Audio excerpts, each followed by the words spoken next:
Envoi d'un email sécurisé par Iregex. Premièrement, nous allons donc nous connecter sur notre compte. Nous allons entrer nos identifiants qui permettent donc d'être reconnus de façon forte.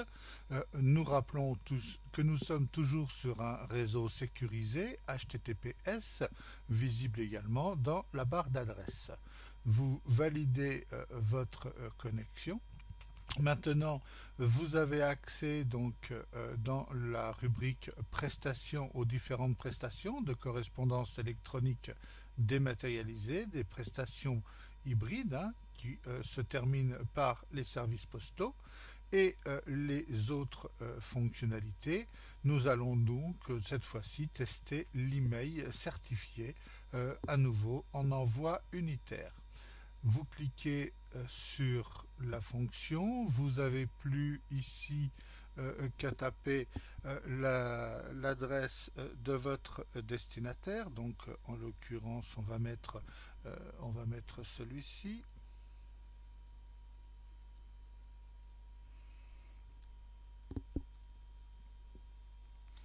Voilà.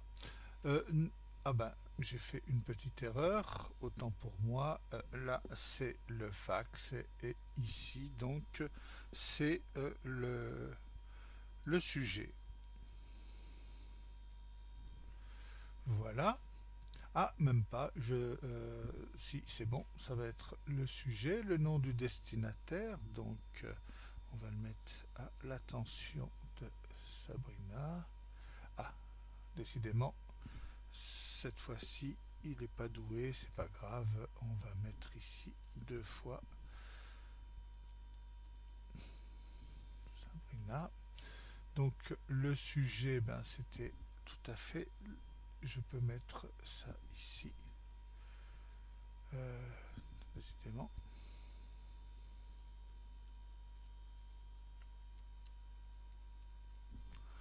Voilà. Là, on peut y mettre donc le contenu.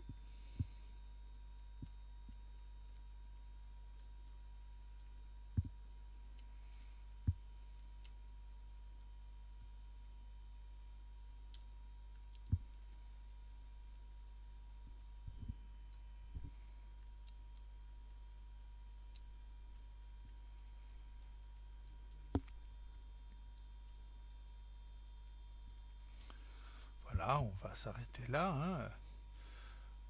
Après, on peut joindre bien évidemment une pièce, ce que nous allons faire immédiatement.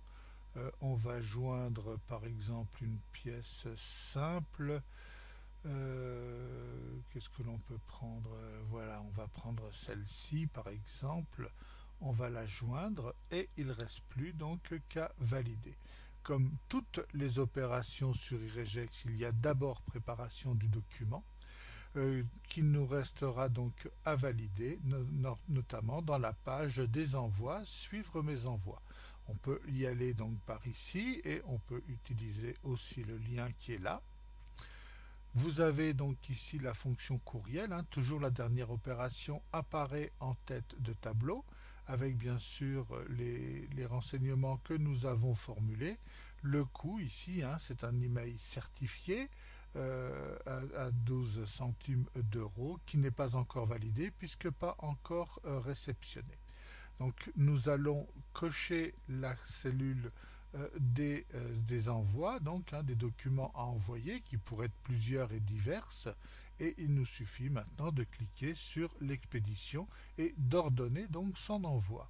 À nouveau, vous avez une confirmation quant à son exécution. Une fois que c'est réalisé, votre correspondance est partie. Donc, en toute logique, elle doit arriver donc très très rapidement dans la boîte de réception, juste le temps que les documents, pièces jointes et tout soient réalisés. Donc, nous pouvons peut-être tout de suite faire une petite vérification pour voir. Donc, nous allons aller sur cette boîte de réception, nous allons la rafraîchir et vous voyez quasiment dans les secondes, hein. Expéditeur robot at free. Bonjour, vous êtes invité à participer à notre prochain spectacle et la pièce jointe qui se trouve en bas. Donc ceci est arrivé quasiment instantanément, hein. Si vous regardez donc à 8h12, nous allons retourner sur notre interface et il est bien parti à 8h12 et 46 secondes. Donc vous voyez, il a mis moins de 15 secondes pour arriver. Voilà qui termine la démonstration de l'envoi d'un courriel ou d'un email. Merci.